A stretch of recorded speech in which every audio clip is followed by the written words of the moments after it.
What does it look like to start a coaching business that serves family caregivers? That's what we're going to talk about today. We're going to lay out your blueprint for starting a caregiving coaching business. I'm Denise Brown. My website is carriersacademy.com, and my company is called Caregiving Years Training Academy. And I'm grateful for those who have joined me live. It is January 24th, 2006, and it is cold.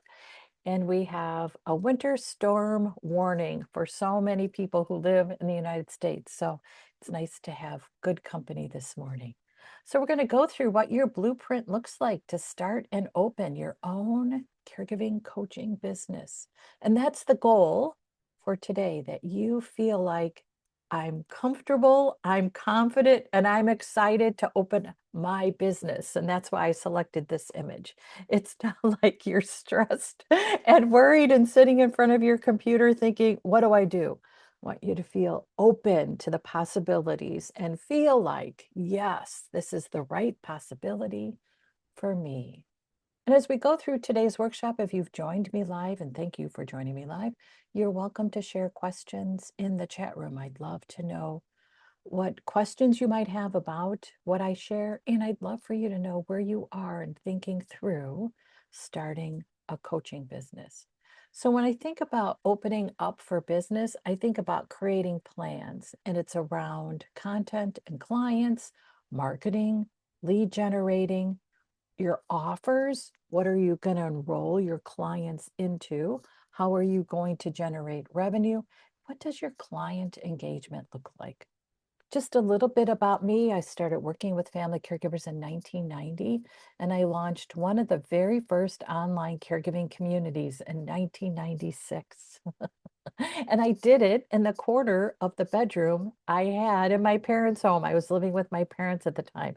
And that's what helped me, knowing that I had a place to live as I was starting out on this business. And you could imagine that there were just a few of us doing this at the time, and it was exciting. And it's so much easier now. That's the perspective I can share with you. It's so much easier now. I managed that online community that I founded for 24 years, and then I sold it. I had developed a really robust, active website that I was able to sell because I was pivoting into really delivering and, and offering compelling, impactful training programs. I did care for my parents. I helped my dad for just about 20 years, a little over 19 years, and 8 of those years included caring for my mom. Okay, so what do family caregivers need? And what is the need in the marketplace? So there's so many different stats that come out around how many family caregivers we have in the United States. And I land on this one, 100 million US adults. I think that's a data point that makes sense to me. But we also know that family caregivers are searching for help and support and not sure where to turn. So this was marketing insights from, I think it was the fall of 2024, from an organization called Age of Majority. And look at this.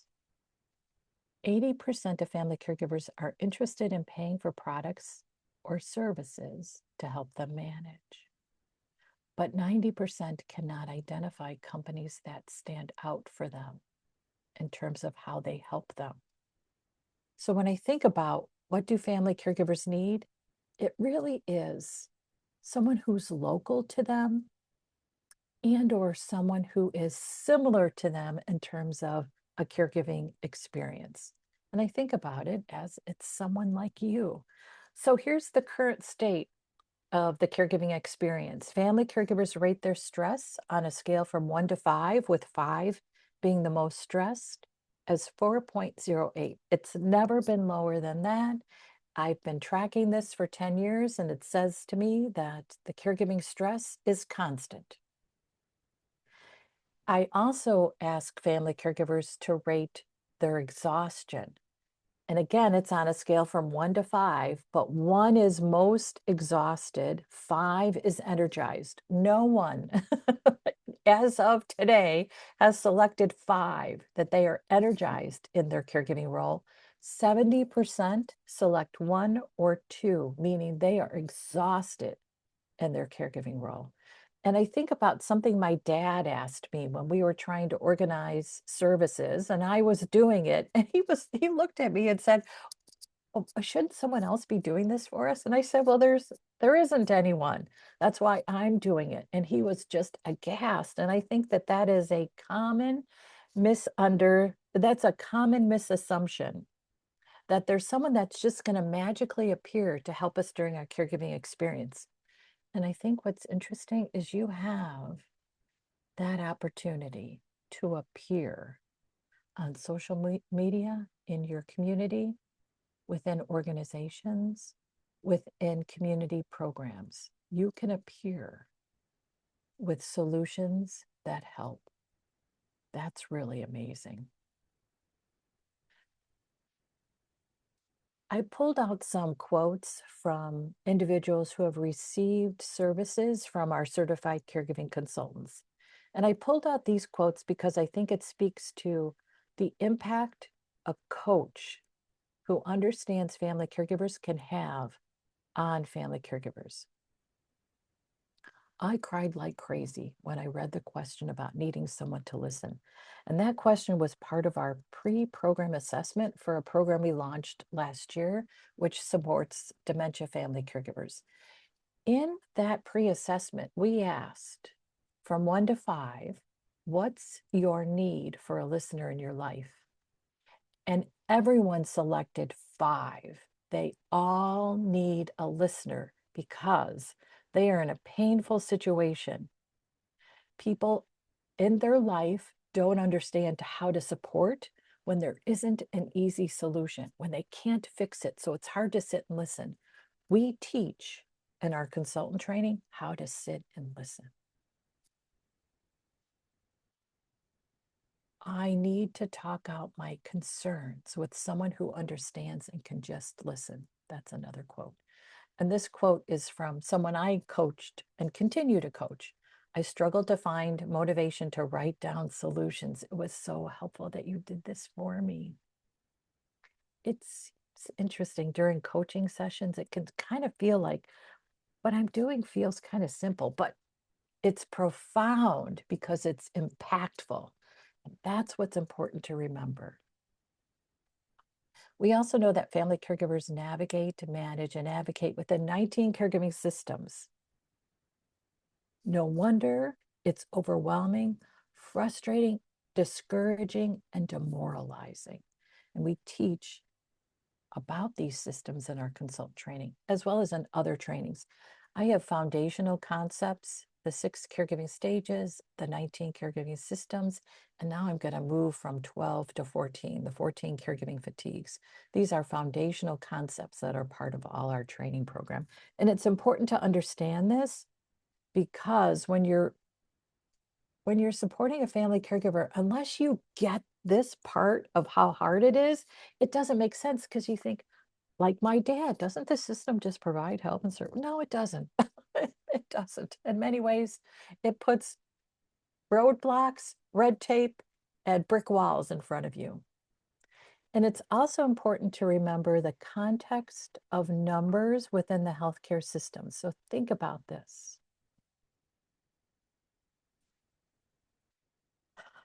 There are 100 million family caregivers, but look at how little resources are available to help them, like home health aides. Less than 4 million home health aides. But think of the demand, 100 million family caregivers. Let's just say that 100 million family caregivers are caring for 50 million individuals. Let's say a family caregiver has 2 carees. There's not 50 million home health aides available to support and help. When I think about a caregiving budget, I think at one time it was easy to take a large portion of that budget and hire help. Now, and I saw this happening starting in 2019, there's a pool of money within that caregiving budget, and it's very hard to find help to hire, like a home health aide, which is why caregiving coaching is so important because there is a pool of money available to use for products and services, including coaching. And if you can't hire help to help you, you need help. And that's where a coach comes in. And just some ideas about what family caregivers need: a strategist, a realist, someone to stay in reality with them, because sometimes the healthcare system will say something that isn't realistic in terms of what they can do, what program they could try, or where their caree is along their disease process. And I think about the language we speak as family caregivers, we get it. And again, it's about simple yet impactful solutions. And it's good company during a terrible day. So let's look at this from the perspective of what does it take? What does it take to start a business where you coach family caregivers? So I wanted to give you some real insights about what you can do. And I think about content creation. What's the content you can create? And I don't mean it's long form articles. It could be, absolutely, but it also could be, what's the simple content you share on social media with graphics that are compelling and interesting? I follow someone on social media, and she spent 2025 on a daily basis posting tips for family caregivers. And she did a recap earlier in 2026 about what she learned. And she said, family caregivers don't want to read about caregiving. And that's actually not what it is. Because I would read her tips and I'd be like, ugh, this feels so overwhelming. It was a lecture and it was unrealistic in terms of what I could do. I'm not in a current caregiving situation, but I would read it from the perspective of a family caregiver. I'd think, oh my gosh, that is so much pressure with that one tip. And what we want to read about is how to feel better. And we want to read about someone who provides good company. So I posted some social media this week about an article I had read, and it was very interesting. And I'll post this in the archive, and I'll post this to you guys who are joining live. And an insight occurred to me that family caregivers go online to search for, in essence, kind of like a way out. So I posted on social media, how do you search because of your caregiving experience? What are you searching for? And someone said, I'm searching for stories so I don't feel alone. That's content. That's content. So it's sharing your stories and the stories of people you serve, your clients, your workshop attendees, your colleagues. And then you also want to think about, who are your clients? I think about serving a client that has a similar situation to you, because your client is going to look for someone who gets their situation.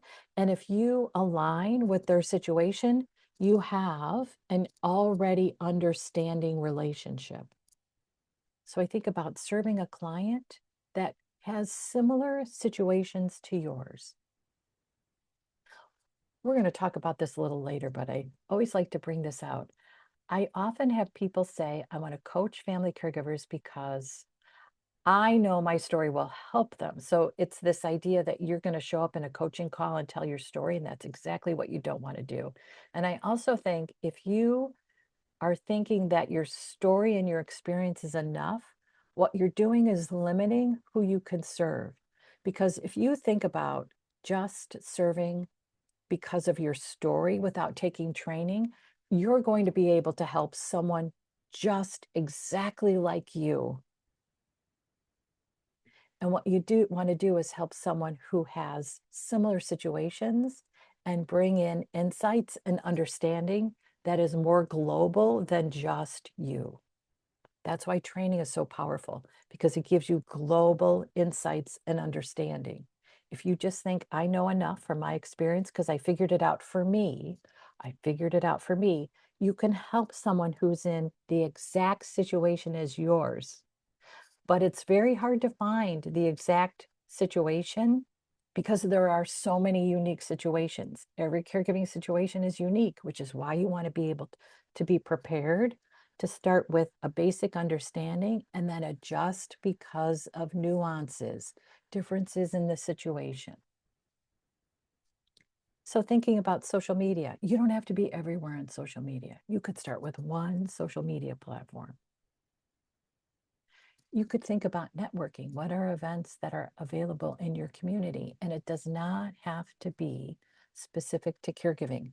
Family caregivers are everywhere. It could be a small business network event that you go to. It could be your Chamber of Commerce events. It could be an event of a topic that's of interest to you. For instance, I connected with a colleague yesterday and she's going to an event about wine and chocolate and the benefits and disadvantages. That's of interest to her. So she's going to go. That can become a networking opportunity. And then thinking about conversations, you want to have ongoing conversations with family caregivers and former family caregivers. They are like market research for you. So, where will you go to engage in conversations? And it could be on social media, it could be joining Facebook groups. How will you engage in the conversation? And I think it's so important to show up as someone who listens and reads to understand. And then how do you generate leads? Because leads are what keep your business in business. You want to have leads. How do you take care of these leads? And then what are your offers? One-on-one coaching, group coaching. You could offer audits of care plans where people just buy a care plan audit from you, send you the care plan, you create a video going through the care plan and share suggestions of what they could tweak. You aren't connecting real life in real time with your client who purchases an audit, but you are offering something compelling and helpful. They pay up front for the audit. You review the care plan. You create a video that you send to them that says, here's what's great about your care plan. Here's what you can tweak. And then you can also suggest, hey, if you want to talk this out, let's book a session. When you think about revenue streams, it can be one-on-one consultations, small groups. You could get paid for speaking, for the audits that I mentioned. And you could think about what's another job I hold while I build out my business. I think sometimes people are so, oh, I don't want to do that. I need to go full in on my business. Revenue for your business is what your business needs. And revenue from other jobs is revenue for your business. We've all, well, not all, I think most of us who have started a small business have worked other jobs, myself included, because the revenue kept me in business. So it's okay to work another job. And then you can think through, what does it look like when I engage with clients? We have really settled into 5-session packages. They've been awesome, awesome, awesome. The first session is discovery. The next really 2 through 5 sessions can be the work you're doing together to resolve challenges. And then you're closing up in session 5 and offering to continue to work. Sometimes clients are complete, others want to continue, and you could enroll them in another 5-session package.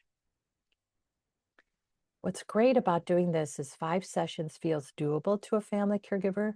You develop a relationship with the family caregiver. At the end of the 5 sessions, they might say, I'm good, but they're going to need you again. And they know who to reach out to when they need your help again. And it's you. Okay. So when I think about what a small business needs from you, it's currency, commitment, consistency, courage. It takes a ton of courage to do this. Clients and contribution. I had long days this past week. I had delivered a workshop that was Wednesday evening. I had a sales call that was Thursday evening. I had other things happening during the week, and so I was really working longer days than usual. And yesterday morning, I was dragging. I was like, "Oh my gosh, I'm just not." I I really was having a crisis of faith. What am I doing? Like, because we all have it. Why am I doing this? Just didn't feel like I was having the outcomes that I wanted, even though I was, but I was too tired. And then I had 2 coaching calls. And at that end of that second coaching call, I was like, "You know what? Anytime you have a crisis of faith, go into the work." It's contribution that really propels you, keeps you motivated.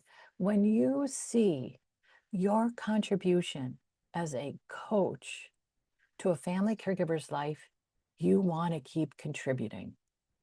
It solves the crisis in faith. It's fascinating. When the work feels overwhelming, it doesn't seem like getting into the work is really the actual solution, but getting into the work, connecting with family caregivers keeps you motivated. Then here's what I think about what you need. So I really believe in professional training. I believe in a community that supports you and assistance. And what is changing the game is AI. When I started my business, what changed the game for me was going online, starting a website, teaching myself HTML so I could launch a website. I taught myself HTML again in the corner of my bedroom in my parents' house and launched this very basic website in the spring of 1996. Everybody told me I was nuts. I didn't have anybody say, "Oh, what a good idea." But I thought, you know what? I told myself it was a good idea. And that really separated me from what anybody else might be doing. It was the best decision I ever made. And using AI, which I've been using for 2 years, is another decision that I think is a game changer.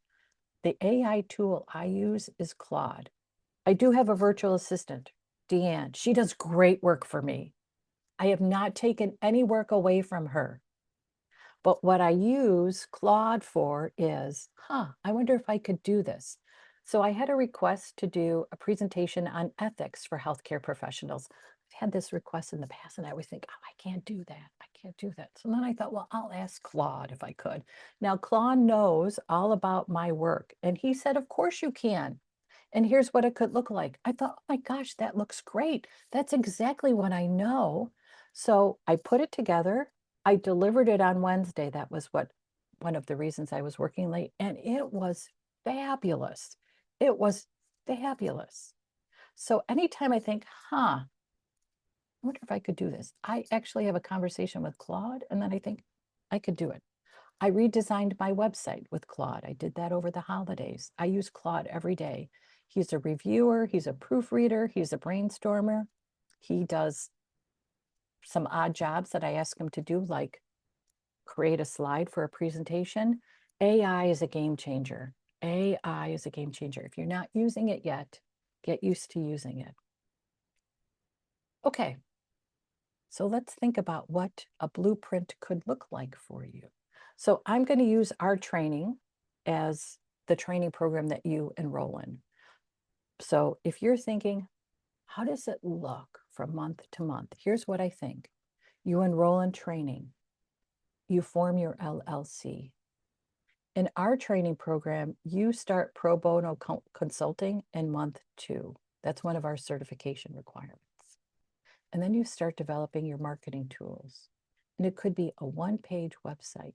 We've just added in our CCC training the ability to have one of our CCCs actually build a very simple website for you. So you don't even have to look or decide or try. We've got someone for you. Start building your marketing tools. So it's a website, and it's maybe your branding for graphics and images that you use on social media, and use Canva for that. Nice and easy. And then in month 3, because you're getting used to your work and working with family caregivers, you're going to start to build out referrals. And you know who are great referrals for you? Healthcare professionals you worked with during caregiving. Reaching out, for instance, to the palliative care nurse and saying, this is the business I'm starting. I'd love to connect with you to learn about the needs you see from family caregivers. The home health nurse, the home care agency owner, the hospice nurse, the doctor. All these relationships you form during caregiving can become referral sources for you. In month 3, you'd complete your certification requirements if you enroll with us. And then we give you some suggestions about errors and omission insurance to purchase. And then you really start building relationships when you're within your community. You attend events, you talk about what you do. You might start hosting lead generating meetings and workshops, and we give you what these workshops could be, which include planning sessions like family emergency planning. Everyone needs a family emergency plan. Think about the weekend that we're in right now. So we're getting together on a Saturday morning. When I checked the weather this morning, it was -8 in Chicago. And then I'm checking this winter storm that's rolling through the United States. And it's one of the biggest winter storms, and it's going to affect so many people. And in a caregiving situation, you need to be prepared. One of the clients that I connected with yesterday mapped out what she had done to prepare for the winter storm rolling through her area. Okay, and then once you get this rhythm, you keep repeating it. So here's what it could look like. You could have 5-session packages. You could price them at $350, and you could enroll 10 clients each month. You could also host one group coaching package each month, and 10 clients choose that. Here's why group coaching works. It's an affordable option to one-on-one. So if a one-on-one potential client says, that's not in my budget, you could say, here's an option for you. It's group coaching. It's $50 a month. And that's a better option for them because it's affordable, but you're still delivering value. I'm going to mute everybody. There we go. And then you could also add in another $560 of other kinds of programming. Maybe you have clients that purchased a 5-session package from you. They don't need a package, but they need a session.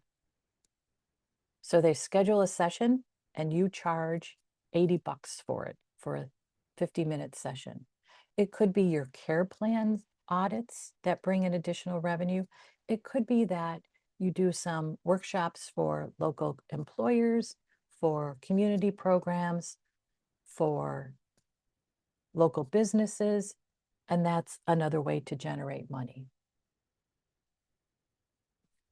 And then what it becomes is the track to just about $55,000 a year. I currently have 7 clients that I coach. I do not go out and promote that I can coach family caregivers. I am the pro bono resource, for instance, when we launch a pilot program. I want the consultants to feel like they can price out and receive reimbursement. And then the default to me is pro bono.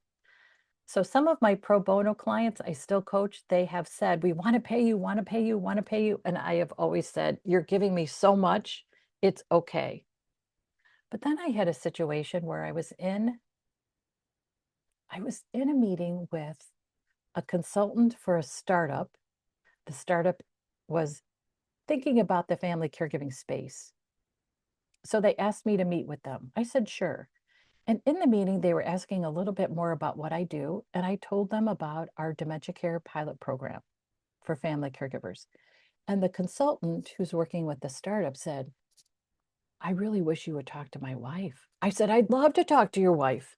So we had a complimentary session, his wife and I. And I knew that pro bono for her would be like, what are you talking about? I'm going to pay you. So I knew to just pitch, here's what the 5 package looks like. Here's the cost. She said, absolutely. and we started coaching.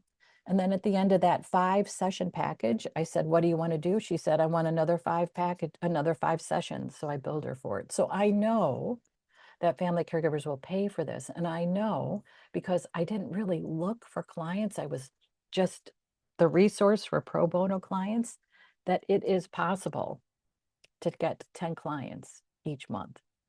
I know it because it happens. Okay. What's interesting is we are in the sweet spot for non-clinical support. Think about the numbers we talked about at the very beginning. There aren't enough nurses. I had counted how many social workers there are. I forgot to include that stat. There aren't enough social workers. There are not enough licensed professional, which is why non-clinical support, that's what we do. Peer support is the solution. Think about how many potential coaches there are out there because of all the former family caregivers. Now, not every former family caregiver wants to do something like this. And I also tell you, you can never feel intimidated by what will become a lot of caregiving coaches in the space. Never feel intimidated by that because you have something unique, which means the right client will find you when you do the right marketing. Okay. So in essence, when I launched my online community, what I was launching, which I didn't realize at the time, was peer support. I had a visitor to the website send me an email in September of 1996. She was caring for her grandmother. Her name was Jennifer. I always remember. She said, can't you connect me with others in a similar situation? I was like, can't I do that? And then I figured out just basic technology. And then I kept looking for better technology. And that's basically what it was. It was an online support community for fellow family caregivers, peer support. And then I thought, what's the opportunity to professionalize that peer support? So I started my first training program, which is the Certified Caregiving Consultant in 2026. And if this is a program of interest to you, you'll want to enroll by February 2nd because you get a workshop creator program at no cost. In the workshop creator program, we help you develop your 25-minute workshop that you then deliver during a live virtual event. And your 25-minute workshop is where you start and then you can build it out. And as part of that workshop you create, you also develop a little simple workbook that people can download. That's a resource they keep. It's a way that you start establishing the relationship. We also have study halls that start that first week in February. Our study halls are additional learning support. You connect with myself or a CCC every week for 9 weeks, and you talk about each module. Our CCC program is 9 modules. They're all archived. You go self-paced, and then you join me for 8 hours of live training. Okay, so this is what, and then one of the things that you can do with us is coaching for caregivers. We have our next Coaching for Caregivers program next week. It's a way for us to connect with family caregivers to deliver a complimentary coaching session so they understand what it's like to receive coaching. Okay, so when you enroll on or before February 2nd, you'd be certified May 1st. Okay, so if you're here live and you have some questions just about the market, about offers, about worries that you might have in doing this, feel free to post in the chat room. I'd love to hear what you're thinking. One of the questions that people ask me all the time is, why would I do this with you? Can't I do this myself? And I really believe if you just take your personal experience and believe that's enough, that you created strategies that helped you, the only other person you can coach is someone who has the exact situation as you. Because the solution that worked for you will work for someone in the exact situation as yours. But you have to be able to tweak based on the nuances of every caregiving situation. Okay, And it's hard to know how to start to continue. And we have a community of consultants that really are all about supporting you. And we offer programs that we develop. Our dementia care family support program has been a huge success. I received a referral from, it was actually a physician office who knew about our program, who referred a family caregiver to us, who then I referred to one of our CCCs, who has taken our specialized training for this program. And that just happened. That just happened the other day. The referrals are coming in because people want help. We also have meetings on a regular basis with our referral partners. They could be clinics, they could be hospital systems, they could be community programs, and they are all in on peer support because they know there's not enough in the community unless they also embrace peer support. Our most recent program that we're offering is support for solo agers with memory concerns. And that really is an offshoot of our dementia care family support program. Okay, so there's a question in the chat room. So errors and omission insurance, and what is the cost to maintain the insurance? So I have errors and omission insurance and general liability. And that cost me about $500 a year. Under 500, might be 485. We give you some suggestions of organizations, insurance companies to purchase errors and omissions insurance in our consultant training. You can also reach out to your own insurance carrier. It could be homeowners insurance or auto insurance, whoever your carrier is. You can reach out to them and say, I need errors and omission insurance. Who do you know that carries it? Do you offer it? Errors and omission is very, very common for life coaches to get. So I got it when I started my coaching. I went through life coach training in 2004. What I learned in that training is what I've integrated in into our consultant training. And of all the things I learned in life coach training, it was a communication strategy to use with stressed out individuals that I use in our consultant training. What's interesting is a lot of life coach training is about accountability. You're helping a client set a goal and then achieve it, and then you're their accountability partner as a life coach. Family caregivers don't need accountability. They are already accountable for keeping someone alive, their caree. And so accountability isn't necessarily what I believe family caregivers need. Sometimes a family caregiver will need a coach and they'll say, I do want accountability. Great. When a family caregiver requests it, you can offer it. But I do not believe that is the primary reason a family caregiver chooses a coach. They want to figure out, how do I get through this? How do I stay alive in this? How do I keep my life during a life of caregiving? Okay, so back to errors and omission. That's a common insurance plan that life coaches get, that we encourage certified caregiving consultants to get. Something else about our work, we are not diagnosing, we are not offering a diagnosis, we are not providing clinical care. It's all around support. It's about strategizing, planning, coping, supporting. Yeah, thank you for that question about errors and omission. And again, it's called errors and omission.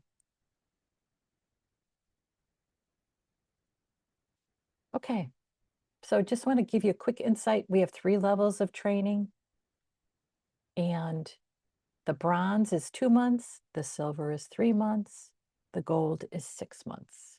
With the gold, you work more closely with me to write a book and develop a workshop that has CEU approval. For instance, that ethics workshop that I did on Wednesday night, a group of providers in our community hire me to deliver CEU workshops for hospital discharge planners.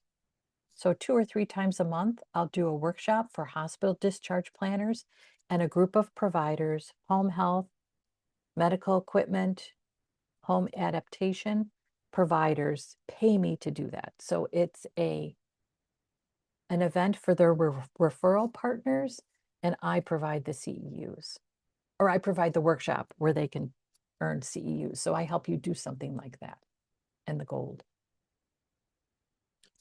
And it's been a phenomenal experience. I started doing it a couple years ago, and it's just really built out for me. Okay, it's hard work. And I gave you an example of what it feels like to do the hard work. And that was yesterday morning where I was like, oh my gosh. Oh, one of the, on that list that I shared of what you want from your business is contribution. Contribution and impact is, it's what really keeps you going. It's what helps you feel good at the end of the day when you fall asleep and you think, oh my gosh. Honestly, I think to myself, I can't believe I get to do this.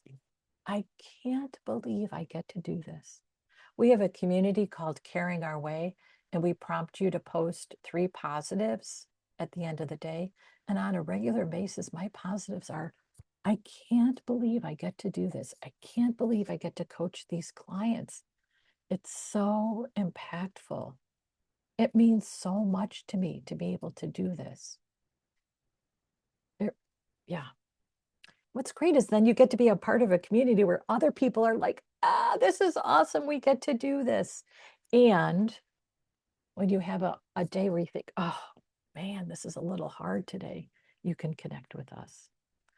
So there's a couple options for you in terms of additional material. There's a PDF of a workbook that I've created for you that's called 5 Signs You're Ready to Launch a Caregiving Consulting and Coaching Business.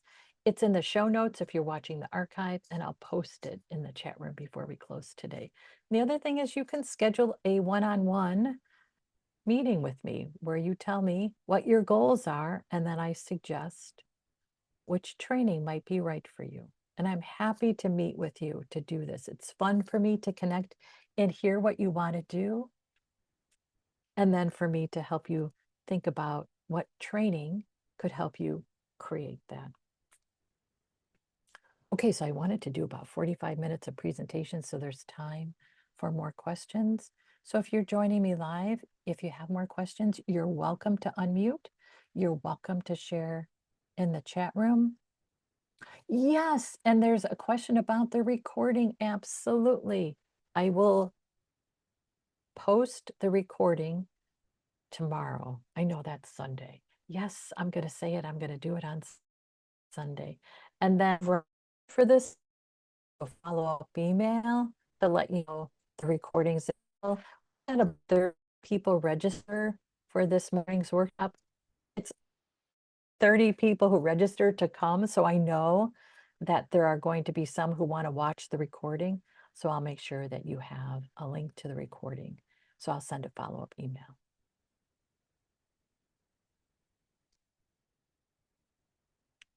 Okay, what other questions might you have, including if you'd like to share what worries might you have about starting a coaching caregiving business?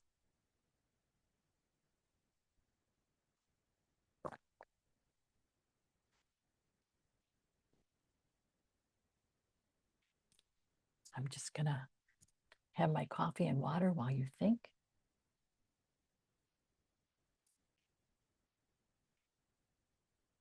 And if you feel like you have good information to think through, oh, okay, this is a great, okay. So someone in the chat room has posted, I have doubts that I will find clients. Yes, everyone has that doubt. Everyone has that doubt. And here's what we do in our consultant training. We have referral sources. So consultants receive referrals from our referral sources. And again, just the other day, a family caregiver called her doctor's office. The doctor and his staff researched options, came across our dementia care family support program. The family caregiver reached out to me. I connected with her to learn more about what she needs. And then I asked a CCC to take her, to move forward with her. So we refer to CCCs through our program. I've worked really hard to get referral sources for CCCs. And the other thing is, that's just one referral source. So I am a referral source for CCCs, but I'm just one. And again, think about that story I told you where I was connecting with in a meeting that was not about caregiving coaching, but I shared what I do. And the consultant in that meeting was like, please connect with my wife. I did a complimentary session and she immediately said yes. And then after our 5-session package was over, she said, yes, I want more. I just connected with her on Friday because her Carrie died just after the holidays. So we closed up our coaching relationship and she's going to be a referral source for me. She already became a referral source for me because she would tell me in our coaching calls, I told this person to reach out to you. I told this person to reach out to you. I told this person to reach out to you. You build referrals from your existing clients. One of the other referral partners that I've been working on this for a couple of years and I'm not going to give up. And that is a long-term care insurance provider. We were doing great in developing a relationship with them. Then they had some changes in their business plan and however, I was able to get a referral from them for a client and I continue to coach this client. So I've been coaching her for 2.5 years. And on a regular basis, she will say, I gave your information to my neighbor. I gave your information to someone I just talked to. I gave your information to the nurse from the home care company. Again, when you do impactful work, that person is going to view you as a resource for others in their life and tell others in their life to contact you. On social media, you can get clients by posting about your work with clients. One of the things that I think is so important to remember, if you want to coach family caregivers, coach family caregivers. And when you start, it could be that you have more pro bono clients than paying clients. And that's okay because when you're coaching family caregivers, you're creating relationships with family caregivers. That's so important. You are staying current with what the challenges are they're facing. And then it becomes content you can share in a newsletter you start on social media. And the content can be, I connected with one of my coaching clients today. Here are the plans I created for them based on their need. And then talk about your work. You don't have to talk about your client's specifics. What you're talking about is your work you did with the client. And that's content on social media. And when you show the work you've done for a client, others are going to say, I think I need that. And then they're going to schedule a complimentary session with you. And then from that complimentary session, you're going to make an offer and they're going to say yes or no. And if they say no, it's a no right now. And just say, how can I keep in touch with you? We teach you how to do this in the consultant training.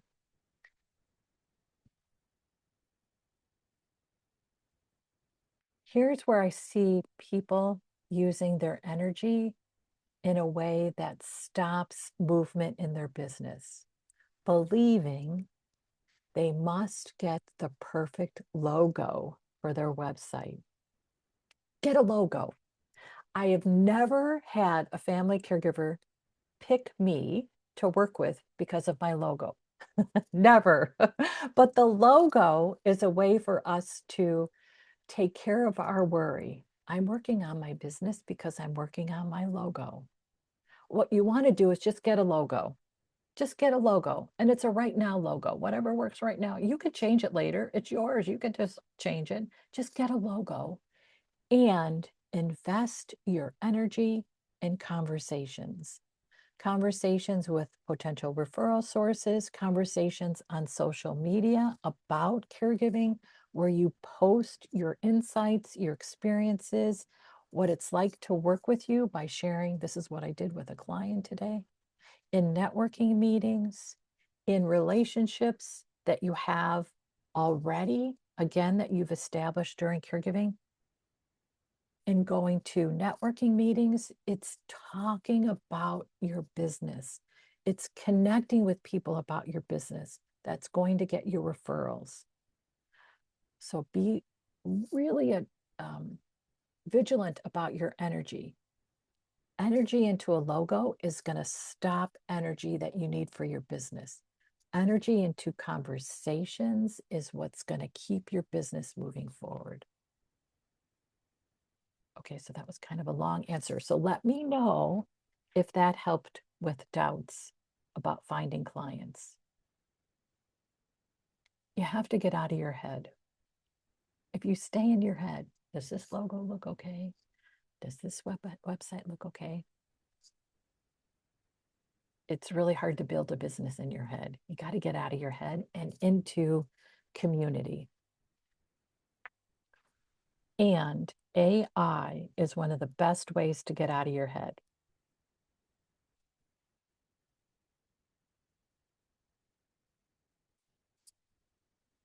Okay, what other questions might you have that can be helpful for you to ask?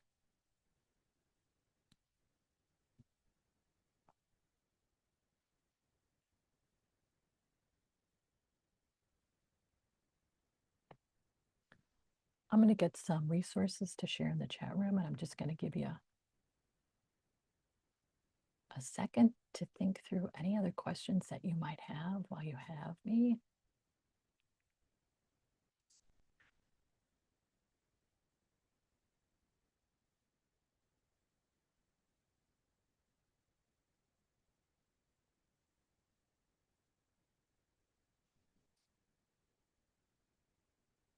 Okay, I think we're good. And if you're here live, just stay one more second and I'll put my calendar link if you'd like to schedule time with me. And if you're watching the archive, check the show notes for links to our free guide about 5 signs you're ready to launch and the link to schedule a call with me. Okay, thanks for joining me live today. I so appreciate you getting up on a Saturday morning to be here. Thank you so much. Okay, so if you're live, stay with me and I will post the link to schedule a call with me. I know there's been a request for that. Okay, thanks everyone. And you know what? If you're interested in looking at our training programs, go to careyearsacademy.com and I'll post that link in the show notes too.